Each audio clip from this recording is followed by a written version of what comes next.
नमस्कार, हमारा नाम है विशाल और आप देख रहे हैं थिंक 360। आज थिंक 360 आपके लिए लेकर आ रहा है एक नई सीरीज जिसमें हम चुनाव की समीकरणों पर हो रही हर बात आप तक पहुंचाएंगे। मेरे साथ रहेंगे हमारे सरपंच प्रदीप बिगावत जी। उनके साथ हम सारी बातों को आप तक पहुंचाने का काम करेंगे और आप जो कमेंट करेंगे उन पर भी प्रतिक्रिया देंगे। पहले प्रदीप जी का हम स्वागत करते हैं। पहले बहुत बहुत शुक्रिया सर। स्वागत तो हम यही हैं, यहीं के सरपंच हैं। घर की ही बात है, पर घर की बात सलीके से आप तक पहुंचाई जाएगी। हमारा नाम है विशाल और आप देख रहे हैं थिंक 360। शुरुआत करेंगे आज पहली एपिसोड में हम थोड़ा फॉर्मल रहेंगे, लोगों को थोड़ा बताएंगे क्या है जी। प्रदीप जी, मैं ना शुरुआत वहीं से करना चाहूंगा जहां से मेरा होम टाउन है जी। जालो श्री की लोकसभा क्षेत्र की सीट के बारे में हम लगातार उसी पे बात करें। वो हमारी फेवरेट है, घर से हर किसी को प्यार होता है। जी जी बिल्कुल। तो पहला प्रश्न, वो कहते हैं ना कि एलिफेंट इन द रूम को एड्रेस किया जाए, वो ये है कि बीजेपी में क्या कारण होगा कि लुम्बाराम चौधरी को टिकट दिया? जी, बीजेपी के कई सारे दावेदार मैदान में थे। मसलन एक राव प्रेम सिंह राव थे कोई, तो बिजनेसमैन थे और उन्होंने भी अपना प्रचार प्रसार शुरू किया। वही है जिन्होंने बागेश्वर धाम को लाया, उन्होंने मशाल उन्होंने जलाई थी, मैं प्रत्याशी हूँ। उसके अलावा एक चार्टर्ड अकाउंटेंट थे राम सिंह के पास के रहने वाले, आरसी चौधरी, शायद मुझे ऐसा कोई नाम उनका याद, आरडी चौधरी। उसके अलावा देवजी पटेल तो थे ही, हालांकि वो चुनाव हार चुके थे। उनको लग रहा था कि उनको टिकट दिया जाएगा, लेकिन हारे हुओं में भागीरथ चौधरी को टिकट दिया है बीजेपी ने, सांसद हारे हुओं में। बाकी बीजेपी जी, मैं रुकना चाहूंगा, मैं ये जानना चाहूंगा क्या कारण था कि एक सिटिंग एमपी को बीजेपी ने उस समय बहुत सारे ऐसे सिटिंग एमपी को असेंबली का चुनाव लड़ाया, तो क्या कारण था कि देवजी पटेल को असेंबली राजस्थान से चुनाव लड़ाया, जहां बीजेपी को ग्राउंड रिपोर्ट तो मिल ही रही होगी कि वहां की जनता उनसे खुश है ना खुश है, वो तो मिलती है, उनकी ग्राउंड पे पकड़ है। आज दुनिया की सबसे बड़ी पार्टी होने का दावा करती है बीजेपी। तो क्या कारण था, मैं थोड़ा सा बताना चाहूँ आप दर्शकों को हमारे, क्या कारण था उनको असेंबली चुनाव लड़ाया गया होगा? देखिए, बीजेपी ने क्या किया कि पहली लिस्ट में आपने देखा होगा कई सारे सांसदों के नाम आए थे, तो बीजेपी ने कुछ सीटें डिसाइड की थी जो सी बी कैटेगरी की थी। ठीक है। सांचौर सीट जो है बीजेपी लास्ट 2003 में जीती है। ओके। तो बीजेपी की वो वर्स्ट सीट थी कि बीजेपी वहां 20 साल से लगातार हार रही थी। 2003 में जीवाराम जीते थे, फिर 8 में जीवाराम का टिकट काट दिया तो जीवाराम बागी होके जीते थे, बीजेपी से नहीं जीते। 13 में फिर टिकट दिया गया जीवाराम को, तो जीवाराम हार गए सुखराम बिश्नोई से। और 18 में फिर टिकट दिया इनको दानाराम चौधरी को, तो जीवाराम फिर बागी हो गए। तो यह जो फंडा है वहां की सीट पे बगावत है। तो देवजी पटेल का चूंकि होम टाउन है सांचौर में, लिहाजा ये कि भी ये 3 बार से सांसद है। और देवजी पटेल की भी राजनीति में आने की कहानी गजब है। हमें एक नरेंद्र चौधरी मिले थे रेलवर के, जो टिकट मांग रहे थे कांग्रेस से। वो कह रहे मैं और देवजी पटेल साथ साथ कांग्रेस में थे, और ये तो ऑन रिकॉर्ड है, पब्लिक डोमेन में है कि देवजी पटेल टिकट मांग रहे थे कांग्रेस से। और फिर बाद विधानसभा चुनाव तक, बाद में जब उस चुनाव में 2008 वाले में जब अशोक गहलोत की 96 सीटों के साथ सरकार आई थी, उसमें आहोर से भगराज चौधरी, भीनमाल से पुराराम चौधरी और सांचौर से जीवाराम चौधरी चुनाव जीते। तो 8 विधानसभा क्षेत्रों में 5 अनारक्षित सीटें थी, तो उन 5 पे कड़बी समाज का प्रत्याशी जीता। तो बीजेपी को यह था कि कड़बी को ही टिकट लोकसभा का देना, नया परिसीमन हुआ था यहाँ पे। और यह सीट एससी से अनरिजर्व्ड हुई थी। तो देवजी पटेल को दिया गया। फिर देवजी पटेल चूंकि 3 कड़बी जीते हुए थे, फिर बूटा सिंह के कारण देवजी पटेल चुनाव जीते। देवजी पटेल कोई अपनी वजह से या ऐसा नहीं माना जा सकता कि बीजेपी की लहर थी, क्योंकि पूरे प्रदेश के अंदर कांग्रेस ने 20 सीटें जीती थी 25 में से। ओके। और बीजेपी 4 ही सीट जीत पाई। बीजेपी झालावाड़ जीती दुष्यंत सिंह, बीजेपी चूरू जीती राम सिंह कसवा, बीजेपी बीकानेर जीती अर्जुन मेघवाल और बीजेपी जालोर जीती देवजी पटेल। ये चारों कोनों में एक सीट आई थी। एक निर्दलीय किरोड़ीलाल मीणा जीते थे। तो वो चुनाव बड़ा अलग मोड का चुनाव हुआ था सीधे तौर पे।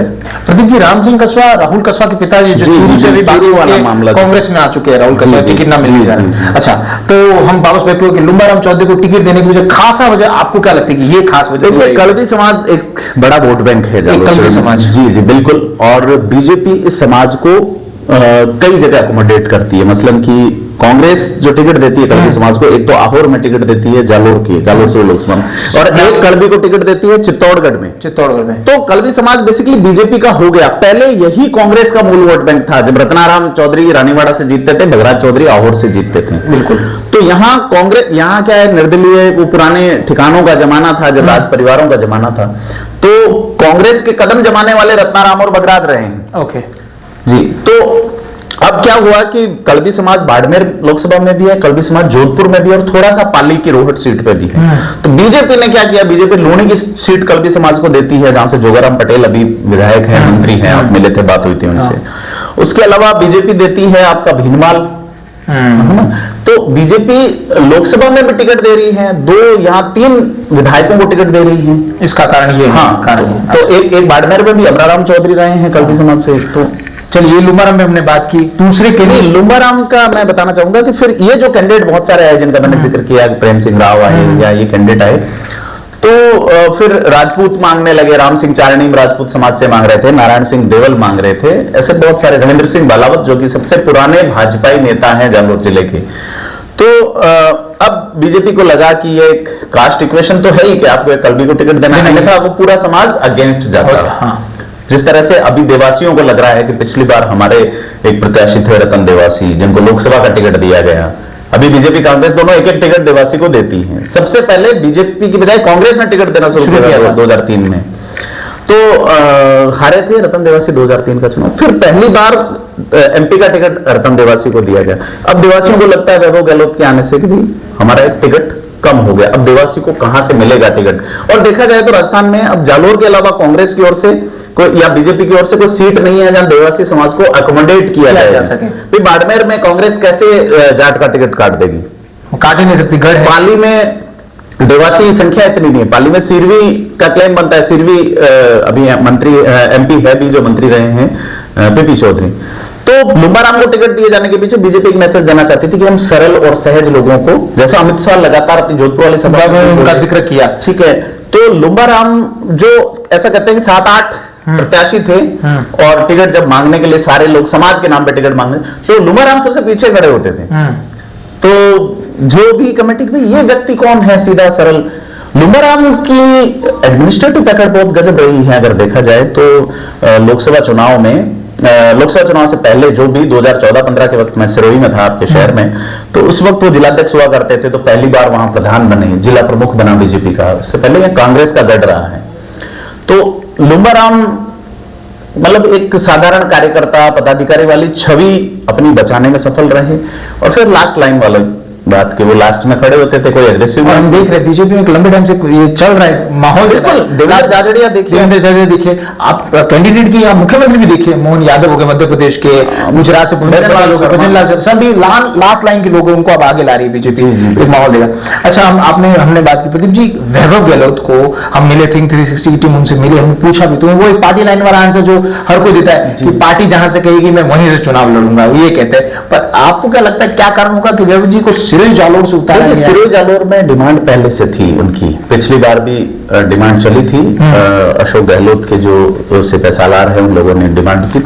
2019 के चुनाव की बात करें, जैसे पहले भी अलग अलग वैभव गहलोत 2004 के आसपास सक्रिय राजनीति में आ गए थे, यूथ कांग्रेस की राजनीति करते थे। उसके अलावा तो कारण यह रहा कि कास्ट बेस इक्वेशन कांग्रेस सबसे इंपॉर्टेंट मानती है। बिल्कुल, हम देख रहे हैं, है ना। बीजेपी मानती है कम्युनिटी बेस इक्वेशन। ये फर्क एक बिल्कुल अंतर है बीजेपी कांग्रेस में, ये कि जब भी धर्म के नाम पे मोबिलाइजेशन होता है बीजेपी को फायदा मिलता है, कास्ट के नाम पे होता है तो कांग्रेस को मिलता है। ठीक है। पिछली बार 2 मुख्यमंत्री ऐसे थे जिन्होंने अपने बेटे को टिकट दिलाया। तो सीईसी की बैठक में ऐसा बताते हैं, राहुल गांधी पेंसिल फेंक के रवाना हो गए कि जब अपने बेटों को टिकट देना है तो फिर आप दीजिए, ऐसी बात आई थी। राजस्थान में 25 की 25 सीटें कांग्रेस हारी, लेकिन मध्य प्रदेश में कांग्रेस सिर्फ 1 सीट जीती, छिंदवाड़ा, जहां से नकुलनाथ जीते थे, कमलनाथ के लड़के हैं जो नकुलनाथ। अब उसकी वजह क्या है जीतने की कि एक तो वो 11 बार, कुल 18 चुनाव हुए हैं, एक उपचुनाव समेत। तो एकमात्र सीट जो है वो ऐसी है जहां आज तक भाजपा मुख्य चुनाव में नहीं जीती है। कांग्रेस के अलावा कोई पार्टी मुख्य चुनाव में नहीं जीती। कमलनाथ का जो गढ़ माना जाता हाँ है ना। छिंदवाड़ा। तो पटवा जी जो थे, पूरा नाम बोल रहे हैं, श्याम सुंदर पटवा ऐसा कोई नाम था उनका, वो 97 में जब उपचुनाव हुआ, नकुलनाथ की माता जब चुनाव लड़ी, कमलनाथ की पत्नी, तब वो सीट 97 में साल भर के लिए भाजपा के पास रही है। उसके अलावा आज तक 17 चुनाव में कभी कोई दूसरा दल जो है वो वहां नहीं जीत पाया। 11 बार ये फैमिली, दूसरा एक तो इस फैमिली का होल्ड, दूसरा वहां कुल जो 8 विधानसभा सीटें हैं उसमें से 4 सीटें रिजर्व्ड है, मतलब बैकवर्ड इलाका है, पिछड़ा इलाका है, तो वहां औरा वाले लोगों को प्रति एक सहज भाव बन जाता है। SC ST वर्ग को मोबिलाइज करना आसान होता है, क्योंकि टोलों में बटे हुए लोग होते हैं, अल्पसंख्यक या पिछड़े लोगों के साथ एक बड़ा ये है कि वो उनका एक नेता जो कहते हैं उस राह पे चल पड़ते हैं, क्योंकि उनका काम उसी से पड़ना। तो भीड़ को मैनेज करने के लिए नेता को मैनेज करना, भीड़ को जनसमूह में बदलने की जो प्रक्रिया है उसमें एक नेता अगर है तो वो जनसमूह है, नेता नहीं है, अनियंत्रित है, तो भीड़ है, तो वो मतीरों के भारे बांधने मुश्किल है। तो वहां कमलनाथ ने अपने बेटे को अपनी ही सीट से उतारा और वो लोकसभा ही लड़ रहे थे, वो विधानसभा लड़के और सीएम बनते हैं 15 महीने के लिए। लेकिन अशोक गहलोत ने सीएम बनने के बाद जोधपुर लोकसभा को छोड़ दिया 98 में, उससे पहले वो 5 बार सांसद रहे हैं। अगर उसी वक्त वैभव गहलोत को, वो अपने संसदीय क्षेत्र को, दूसरा वहां जोधपुर में आधी जो आबादी है वो जोधपुर शहर है, उसके अलावा जैसलमेर जिला है, और अलग अलग वहां 4 सीटें जो है वो राजपूत हैं वहां पे जोधपुर में दी जाती हैं बीजेपी कांग्रेस। असेंबली चुनाव के समय अभी भी 3 विधायक राजपूत हैं बीजेपी से। तो कांग्रेस को ये लगा कि पिछली बार अशोक गहलोत ने अपने गृह क्षेत्र में उतारा, वो अपने बूथ से चुनाव नहीं जीत सके 2019 में 2,76,000 वोटों से वो चुनाव हारे। उनके सामने गजेंद्र सिंह शेखावत थे। तो चूंकि वही vote bank, caste vote bank, कि आप एक विधानसभा में तो ठीक है मैनेज कर सकते हैं, लेकिन बाकी जगह मैनेज नहीं कर पाए। वैभव गहलोत पिछली बार जो चुनाव में जैसे लोग मोदी मोदी के नारे लगाते थे तो वो उखड़ जाते थे, इस बार थोड़ा परिपक्वता दिखा रहे हैं, प्रभावी परिपक्वता, और इस बार 8 में से 7 सीटें बीजेपी के पास है वहां, और यहां पे 8 में से 4 सीटें बीजेपी के पास है। वहां बीजेपी बहुत आगे हैं, 1 लाख से भी प्लस वोट विधानसभा चुनाव में, यहां बीजेपी थोड़ी पीछे है। लगता है ST SC समीकरण कहीं ना कहीं फर्क पड़ता है। एग्जैक्टली, इन्होंने जिस तरह से बसपा का मर्जर किया है, बसपा के प्रत्याशी को अपने पक्ष में बिठाया, बसपा के प्रत्याशी का नाम है लाल सिंह जी, लाल सिंह जी को, तो लाल सिंह जो बैठे हैं इनके पक्ष में, उससे निश्चित तौर पर, क्योंकि राजपूत वोट बैंक जो कि बीजेपी का वोट बैंक माना जाता है, लेकिन जालोर सूरत में वो कांग्रेस का है, इसमें कोई दो राय नहीं है। अगर आप देखें तो 2 ही लोग MLA बने, अर्जुन सिंह देवड़ा, वो भी पहले कांग्रेस से बने हैं, निर्दलीय बने हैं, बीजेपी से 1 बार रहे, उसके अलावा बने हैं आपके नारायण सिंह देवल। तो बाकी जिला प्रमुख देख लो आप, जसवंत कंवर को देख लो, समरजीत सिंह की मदर को, या पहले सूरजपाल सिंह रहे हैं, उनसे पहले भैंसवाड़ा के माधो सिंह रहे हैं, चाहे गोपाल सिंह भादरा चुन रहे हैं, सिरोही में भी तो ये कांग्रेस से रहे हैं, चंदन सिंह देवड़ा समेत तमाम लोग। तो यह जो वोट बैंक है, एक तो राजपूत वोट बैंक कांग्रेस का, दूसरा जो है vote bank Dewasi vote bank, Ratan Dewasi के इन्फ्लुएंस में, ओटाराम देवासी की तबियत नासाज होना कांग्रेस के लिए बड़े फायदे, ठीक है।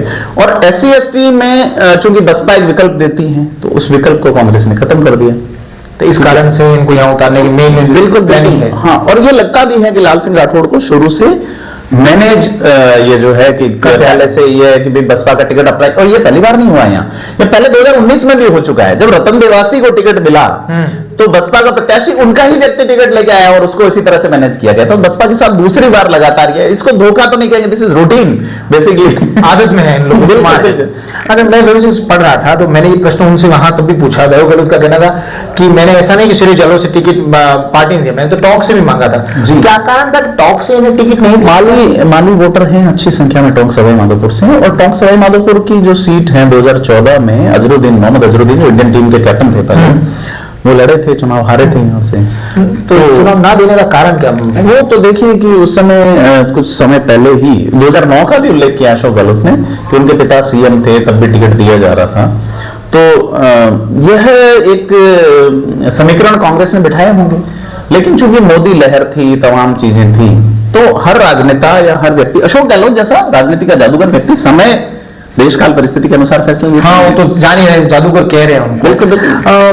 प्रदीप जी, मैं जानना चाहूंगा सिरोही जालोर की जो ये लोकसभा क्षेत्र है, अक्सर मैंने देखा है कि दोनों जिले पलायन स्थिति, चाहे एजुकेशन के मामले में चाहे हेल्थ सेक्टर में, पलायन से यह मतलब है कि इन्हें डिपेंडेंसी दोनों इन जेलों को गुजरात अब से जो इनके पास वाले स्टेट है उन पर निर्भरता है। क्या कारण है कि इतने टाइम से बीजेपी का भी पिछले 4 टर्म से बीजेपी का एमपी है, सेंटर में इनकी 10 साल से सरकार है, वसुंधरा राजे एक बार रह चुकी है मुख्यमंत्री, तब भी सेंटर में सरकार थी, एमपी देव जी रहे, उससे पहले सुशीला बंगारू रहे। क्या कारण आप सोच रहे हैं कि इतना पीछे क्यों है ये राज्य? आप उसमें क्या है, इंटरेस्ट की बात होती है। बेसिकली देखा जाए बीजेपी कांग्रेस से कोई फर्क नहीं पड़ता, मेरा ये मानना है व्यक्तिगत तौर पे। उसको चुनाव में लोग कैसे एलोब्रेट करें कि आपका जनप्रतिनिधि अगर पढ़ा लिखा है तो उसे लगेगा कि मेरी जनता भी पढ़ी लिखी होनी चाहिए। बिल्कुल, देवजी पटेल की एजुकेशन देखिए आप, है ना, आप देखिए एमएलएज की। अगर मैं जालोर सिरोही में प्रभावी पढ़े लिखे देखो, जोगेश्वर गर्ग अच्छे पढ़े लिखे हैं, उसके अलावा संयम लोढ़ा देखिए आप, है ना। यहाँ आपके विधायक रहे हैं प्रोफेसर शांतिलाल कोठारी, जो कि राज्यसभा के सांसद थे, और उनका जो एडमिनिस्ट्रेटिव स्किल पे जो बुक्स लिखी हुई है दुनिया की विदेश की यूनिवर्सिटीज में पढ़ाई जाती है। मैरी गिटन दास अवार्ड उनको यूएसए में मिला है, बहुत बड़ा अवार्ड है। तो जब आपका जनप्रतिनिधि ऐसा है तो वो बात करेगा एजुकेशन की। देखिए आप राजकुमार रोत बोल रहा है बांसवाड़ा में, साहब पढ़ाई है, साहब बेसिक चीजें आप ये दीजिए। एजुकेशन चूंकि स्टेट का सब्जेक्ट है, लेकिन प्रदीप जी भारतीय राजनीति में आप उदाहरण देखें तो ऐसे कई नेता मुख्यमंत्री बने जिनकी एजुकेशन नाम मात्र की भी नहीं है ना। पॉलिटिकल सक्सेस की बात अलग है, लेकिन मैं ये कह रहा हूं कि वो अपने क्षेत्र में उसके लिए काम कर रहा है कि नहीं कर रहा है। लेकिन जैसे एक बिजनेसमैन है तो वो चूंकि इसकी स्किल बिजनेस है तो लिहाजा वो बनने के बाद बिजनेस की ओर ध्यान देगा। आप उस तरीके से कह रहे हैं कि तो वो व्यक्ति जो खुद उसको लगता है कि शिक्षा का ये महत्व है और मेरे यहाँ होने का आधार मेरी शिक्षा है, तो वो उस पर काम करेगा। अगर उसके जीवन में कभी चिकित्सा से संबंधित कभी फोड़ा पड़ा हुआ है, मारवाड़ी में कहें तो वो सोचेगा कि यार लोग कितने भटकते हैं। आप बिलीव करेंगे सैकड़ों गाड़ियां इस लोकसभा क्षेत्र से गुजरात, डीसा, पाटन जाती है लोग इलाज कराने के लिए, और वो आज जबकि यहाँ पे निःशुल्क दवा, चिकित्सा, सारी योजनाएं हैं, लेकिन आप योजनाएं हैं बट मिलना मुश्किल है, अवेलेबिलिटी का अभाव है। अच्छा, एक प्रश्न मेरे यहाँ, अक्सर ना कांग्रेस ये बात करती है कि डेमोक्रेसी खतरे में है, बात करती है, लेकिन मैं देख रहा हूँ रिकॉर्ड पिछले उठा के देखे तो अशोक गहलोत की सरकार कई बार हॉर्स ट्रेडिंग या एलिफेंट ट्रेडिंग करती है। आपने अभी जिक्र किया बीएसपी के नेताओं को ये लोग लगाते हैं, लेकिन पार्ट ऑफ पॉलिटिक्स है बिल्कुल। लेकिन ये कैसी बात है कि आप करें तो लोकतंत्र खतरे में और हम करें तो इट्स पार्ट ऑफ पॉलिटिक्स? किस तरीके की बातचीत है ये थोड़ा ना। वो तो देखो, ये चुनाव में जो नेता कहता है, मैं तो पहले भी कह चुका कि चुनाव आयोग को एक स्टार लगा देना चाहिए उसमें कि साहब ये जो कह रहे हैं इसको सच मान लेने से पहले एक बार आप जांच परख कर लें, ठीक है। और मुझे तो लगता है कि चुनाव आयोग को यह करना चाहिए कि इसने जो भाषण दिया उसका एलोब्रेशन देना चाहिए दिल्ली कि इसमें कितनी सत्यता है ना। तो तमाम चीजें जिस तरह से 60-40 वाला रेशियो बताया जल जीवन मिशन में, तो वो 55-43 है, 60-40 है, इसकी भी जांच होनी चाहिए। तो यह है कि जनता अक्सर अपने लेवल पे देख लेती है, अपने लेवल पे जनता जो है वो ठगी सी महसूस कर लेती है कि यार कुछ नहीं है, क्या होता है। जैसे अब आप एक बुजुर्ग से बात कर रहे थे, हम देखो कि क्या है 60 साल में क्या हुआ, राठौड़ी चली, तमाम चीजें। तो बूटा सिंह जब यहाँ से सांसद रहे थे तो बूटा सिंह भी यहाँ कौन संभालता था? 84 में बूटा सिंह जालोर आए, सबसे पहले मोगा से चुनाव जीते थे, वो शायद दूसरी लोकसभा में मुझे जब तक याद है, और अकाली दल के सांसद थे। फिर तीसरी में जीते रोपड़ पंजाब से, चौथी में जीते, है ना, फिर 80 में जीते, 77 में हार गए थे बूटा सिंह। फिर 84 में वो जालोर आते हैं और ऐसे आते हैं कि 84 में आते हैं, 89 में कैलाश मेघवाल से हारते हैं और कैलाश मेघवाल यहाँ बीजेपी का पहली बार खाता खोलते हैं। कैलाश मेघवाल ने कहा था कि मैं पढ़ा लिखा हूं, मैं शिक्षित हूं, लॉ ग्रेजुएट थे, कॉन्स्टिट्यूशन पे बहुत गजब की पकड़ थी। इस बार चुनाव हार गए, बीजेपी ने टिकट नहीं दिया बगावत करके शाहपुरा से। आप मुझे चुनिए। कैलाश मेघवाल एक ऐसे जो रहे हैं जो अजमेर से भी लड़े हैं, टोंक से भी लड़े हैं, भिलवाड़ा में भी लड़े हैं, शाहपुरा में भी लड़े हैं, जालोर से 5-6 जिलों से वो जनप्रतिनिधि रहे और वो पढ़े लिखे थे। उन्होंने भी उद्धार तो नहीं किया, देश की गृह मंत्री रह लिए बूटा सिंह, ठीक है, पहचाना जरूर जाता था, बिल्कुल, ठीक है, उनके नाम से। मेन ये है कि आप में समझ विकसित होने लायक सुविधाएं दी जा रही है या नहीं। वो विकसित होने लायक सुविधाएं होती है कनेक्टिविटी रोड की, आप संवाद कर सकें, कम्युनिकेशन, तीसरी चीज एजुकेशन, चौथी चीज मेडिकल एंड हेल्थ। ये बेसिक नीड है। हमारा कॉन्स्टिट्यूशन का आर्टिकल 21 कहता है जीवन जीने का अधिकार। अगर ये नहीं है तो फिर लोग जी नहीं रहे हैं, जीवन जीने का अधिकार काट रहे हैं, ठीक है। तो इसमें निश्चित तौर पे 20 साल से भाजपा के सांसद रहे हैं और यहाँ बेसिक इंफ्रास्ट्रक्चर में अगर उनका कोई योगदान नहीं है तो बूटा सिंह को घर बिठा दिया लोगों ने। बूटा सिंह को क्या, देवजी पटेल को घर बिठा दिया लोगों ने, वो उदाहरण ठीक सामने है, है। लेकिन राज्य सरकार अगर इससे अपना मुंह मोड़ती है कि आप स्पेशल पैकेज लाइए, आप शेडिंग सिस्टम लागू कीजिए, कि आप जयपुर में ही सारे फ्लाईओवर मत बना दीजिए, आप उन लोगों के भी तो सोचिए, वहां भी तो लोग रह रहे हैं, वहां भी तो 23 लाख 22 लाख 97,000 वोटर हैं। आप अगर मेडिकल एंड हेल्थ की देखोगे तो ये स्थिति है कि अगर यहां 3,000 लोगों पे एक डॉक्टर है तो वहां 13,000 लोगों पे औसतन स्वीकृत पद ये हैं। आप ये देखिए, वो भेड़ बकरियां नहीं है वो लोग, ठीक है, जिसको आप ये देख रहे हैं कि आप बड़े व्यक्ति हैं तो आपके ऑरा में आके लोग पीछे खींचे चले आएंगे। अब चूंकि कोविड के बाद लोग सोचने समझने, जिंदगी और मौत के हिसाब से सोचने लगे, तो अलग तरीके से सोच रहे हैं। तो क्या लुम्बाराम का कम पढ़ा लिखा होना, क्या वैभव गहलोत का पढ़ा लिखा होना, साथ ही उनके पिता का एक बड़ा औरा और उनकी ओर से वादा, मतलब पूरा कैंपेन का जोर अशोक गहलोत का वहीं। तो जालोर सिरोही की जनता जो है वो क्या निर्णय लेगी ये वक्त बताएगा, 4 जून को पता चलेगा। एक और पार्टी है बीएपी, उनके हम प्रत्याशी से मिले, उटाराम जी से मिले, बातचीत की, उन्होंने बड़ी दबंगी से इंटरव्यू दिया, जेल में डीआईजी रह चुके हैं, उनसे मेरी बातचीत में उन्होंने ना बहुत कुछ अपने मुद्दों पर कहा। पर मुझे एक क्वेश्चन जो लगातार आ रहा है, मैं आपसे उस पर चाहूंगा, इस पर आपके इनपुट दे पाए। उनके कहीं पर भी मैंने पोस्टर्स नहीं देखे, जालोर में घुमा, सिरे में चुनावी कई पोस्टर नहीं देखे, प्रचार प्रसार नहीं। और बीएपी का कोर वोटर आदिवासी है, ठीक है, कहीं ना कहीं एसटी उनसे कनेक्ट करता है। असेंबली चुनाव में भी हमने इसका फर्क देखा, अबू पिंडोड़ा की इसी तरह हार गई कांग्रेस। तो क्या लगता है अगर उनका प्रचार प्रसार ना होना कहीं ना कहीं बीजेपी को नुकसान नहीं करेगा? देखिए, इसमें ऐसा है सीधे तौर पे कि ओटाराम जो है रोहिन 2014 का लोकसभा चुनाव लड़े थे बसपा से 20 और 30,000 वोट उनके आए थे। ये इस बार भी बसपा से वो टिकट लाने वाले थे, जैसा हमारी बात हुई, और वो पहले लाल सिंह राठौड़ ले आए और वो टिकट जो है वो सरेंडर हो गया कांग्रेस के पक्ष में। लेकिन आप ये देखिए कि ओटाराम रोहिन मेघवाल जो है वो वीआरएस लेके चुनाव लड़े थे, उनके टिकट लाने और नाम वापसी के बाद में कांग्रेस और बीएपी का एक गठबंधन हुआ। अब नोटिस की ये चीज कि बांसवाड़ा में कांग्रेस कह रही है कि हमारे प्रत्याशी को वोट मत दीजिए, पहली बार हुआ है, ठीक है, कि साहब हमारा जो प्रत्याशी है वो हमारी गलती से खड़ा हो गया, आप उसे वोट ना दीजिए। अब यहां भी ओटाराम जो है वो बैठे नहीं, तो पार्टी बैनर पोस्टर इसका खर्चा तो पार्टी तो दे नहीं, ठीक है, चूंकि आदिवासियों का अलग मामला है वगैरह। अब वो क्यों नहीं कर रहे, क्या नहीं कर रहे, लेकिन निश्चित तौर पे कांग्रेस के पक्ष में चीजें जाएंगी। लेकिन ये है कि अगर वो जितने वोट तोड़ ले जाते हैं वो देखने वाली बात होगी, क्योंकि निचला वर्ग जो है वो अलग तरीके से सोच, पूरा अलग तरीके से इकोसिस्टम, जैसे दिया कुमारी का जालोर जाके राजपूत वोटरों को मैनेज करना, लेकिन राजपूत वोटर अपने तरीके से सोच रहे हैं, वो किसी के सौगंध लेने से उन्हें वोट नहीं देगा। और डेमोक्रेसी में होना भी नहीं चाहिए, हर व्यक्ति को अपना अधिकार होना चाहिए निश्चित तौर पर। और मेरा ऐसा मानना है कि किसी एक व्यक्ति, हमने इंटरव्यू कुछ राजपूत कम्युनिटी के लोगों से भी किया जालोर में, जब हम मिले तो मैंने उनसे पूछा कि क्या लगता है पूरा राजपूत विचारधारा कैसे चलेगा, समाज कैसे होगा। तो उन्होंने कहा एक व्यक्ति की गलती, एक व्यक्ति का स्टेटमेंट उसकी सजा पूरी पार्टी को कैसे दे सकते हैं। पुरुषोत्तम रूपाला ने बोला है, हम उसके बारे में विचार करें। पार्टी स्टैंड लेती है नहीं लेती, जैसे गजेंद्र सिंह शेखावत का स्टेटमेंट है, वो कह रहे हैं पुरुषोत्तम रूपाला अच्छे आदमी हैं, ये है।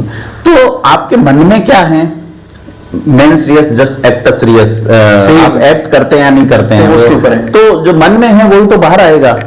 तो यह जो चीज है इसमें भावनाएं तो आहत होती है, निश्चित तौर पे क्यों नहीं होगी। तो यह लोग अगर प्रतिक्रिया चुनाव में नहीं करेंगे तो लोगों के पास अवसर कहां है। We the people of India, हम भारत के लोग इसको लागू कर रहे हैं, तो संविधान लागू करने में बदलाव का अवसर तो अभी है, अभी रिकॉल है नहीं यहाँ पे। तो अच्छा, लास्टली मैं जानना चाह रहा था कि मैंने देखा वैभव गहलोत की टीम उनकी पूरी ताकत लगा रही प्रचार प्रसार करने में हर जगह से, लेकिन लुम्बाराम चौधरी की कहीं ना कहीं बीजेपी की अभी प्रचार प्रसार मुझे इतना दिख नहीं रहा। उनसे जो पार्टी लोगों से मैंने बात की कि क्या आपकी क्या आइडिया, किस तरीके से आप काम कर रहे हैं, तो उन्होंने कहा हमने अभी तक शुरुआत नहीं की है, 20 तारीख को योगी जी आने हैं और 22 तारीख को। बीजेपी एक सुपरलेटिव कॉम्प्लेक्स में है बेसिकली, उनको लगता है कि मोदी और योगी के नाम पे सारी चीजें, लेकिन जनता तो जनता है, ठीक है। मानस जब बन जाता है पहले एक व्यक्ति का, तो उसे एकदम बदल पाना कितना संभव हो पाता है, क्योंकि बीजेपी के फिलहाल जो राजस्थान में नेता हैं उसमें राजेंद्र राठौड़ फंसे हुए हैं चूरू में, सतीश पूनिया बने हुए हैं प्रभारी, सीपी जोशी खुद चुनाव लड़ रहे हैं, गजेंद्र सिंह शेखावत, अर्जुन राम मेघवाल खुद फंसे हुए हैं, कैलाश चौधरी तो बहुत बुरी तरह फंसे हुए हैं, और वसुंधरा राजे वो कैंपेन में कहीं नहीं हमने पहली बार देखा है। ये है बीजेपी की स्थिति है फिलहाल, ठीक है। और स्थानीय नेता जो हैं उनको ये लगता है, मुझे व्यक्तिगत तौर पे लगता है कि लुम्बाराम चौधरी अगर चुनाव हार गए तो यह व्यक्ति हमारा क्या बिगाड़ लेगा, पॉलिटिक्स में ही है, ये क्या बिगाड़ लेगा हमसे? हाँ जी। तो जैसे लोगों से बात करें तो मुझे लगता नहीं कि वो लोग, क्योंकि अशोक गहलोत अगर यहाँ वैभव गहलोत को जिता ले जाते हैं तो जिस तरह से आप देखिए कि पूराराम चौधरी के साथ उनका जो संवाद हुआ था कि आप मदद करते रहे हैं, वसुंधरा राजे अशोक गहलोत के संबंधों को लेकर विधानसभा चुनाव में बिल्कुल मुद्दा बना था, ठीक है। तो हो सकता है कि इन बड़े नेताओं को कोई इशारा हो, और अशोक गहलोत जादूगरी के लिए प्रसिद्ध है, उनके और जादूगरी में जो उनके जो पूरी जो टीम है, धर्मेंद्र राठौड़, हेमंत सिंह शेखावत या पुखराज पाराशर, वो लोग बिल्कुल सक्रिय, रतन देवासी, संयम लोढ़ा, ये लोग पॉलिटिक्स को जीते हैं। रतन देवासी संयम लोढ़ा 24/7 पॉलिटिशियन है, ठीक है। बीजेपी के पास यह टीम नहीं है। दूसरा, मीडिया मैनेजमेंट बहुत बड़ी भूमिका निभाता है, तो उनके पास एक बड़ी कंपनी है, और पैसे का मामला सबसे बड़ा नजर आता है। पैसा आपके पास है तो आप चुनाव, मैं आज ही कहीं पढ़ रहा था किसी न्यूज़पेपर में कि इलेक्शन कमीशन ने कोई, जब से चुनाव आयोग ने घोषणा की उसके बाद से कुछ 4000 करोड़ समथिंग पैसा अभी तक जब्त किया है लोगों के। हाँ, वो तो क्या है, कोई व्यक्ति 2 लाख रुपए कोई बड़ी रकम नहीं, बिल्कुल नहीं है, ठीक है। तो वो कोई बिजनेस करने वाला अगर कैश लेके जा रहा है तो जब्त हो जाते हैं बाद में वो, लेकिन किसी नेता के वहां से हुए हैं क्या, सबसे बड़ा सवाल ये, या बांटते हुए दिए गए हैं या नहीं, उसमें बेचारे व्यापारी और वो लोग ज्यादातर फंस जाते हैं। लेकिन जो दारू पकड़ी है इलेक्शन कमीशन ने, जो नशे का सामान पकड़ा है, यह एक बड़ी चीज दिखाता है कि चुनाव में इन चीजों से इन्फ्लुएंस करने की कोशिश की जाती है, जो कि ठीक नहीं है। तो इलेक्शन कमीशन बहुत प्रभावी काम कर रहा है, इसमें कोई दो राय नहीं। चलिए, इन सभी प्रश्नों के उत्तर आपको उम्मीद हम मिल गए होंगे। विश्लेषण ये जालोर सिरे की लोकसभा क्षेत्र का था। आपको कैसा लगा कमेंट बॉक्स में बताइए। और जानने से पहले, गर्मी का तापमान बढ़ रहा है, आप अपने आप को भिगोए रखे, तरल पदार्थ पीते रहे। और मैं रंगीन पानी की बात नहीं कर रहा, मैं शरबतों की बात कर रहा हूं। इसी तरह थिंक 360 को देखते रहिए। हम विशाल है, हमारे साथ प्रदीप बिदावत जी हैं, और इसी तरह कल फिर आएंगे किसी और लोकसभा क्षेत्र के बारे में आपसे बात करने के लिए। तब तक के लिए शब्बा खैर, शुक्रिया।